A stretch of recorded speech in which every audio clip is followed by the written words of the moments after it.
Asik. Ayo kita jalan lagi.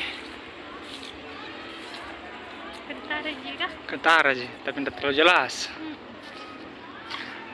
Yang penting ada Ririn di dalam. Tapi tidak kentara juga. Kentara lah. Oh.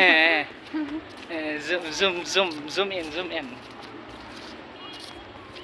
Toilet pria. Kamu Kak berak.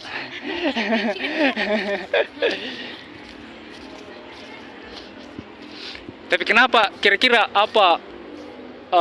Kalau Ririn lihat apa? Kenapa dibangun masjid di sini di daerah reklamasi? Kalau menurutnya Ririn. Hah? Kalau menurutnya Ririn, kenapa mesti ada masjid di daerah reklamasi? Kira-kira bukan tidak ini pengalihan isu begitu supaya masyarakat proyek ini mencoba mendekati masyarakat dengan jalur agama begitu.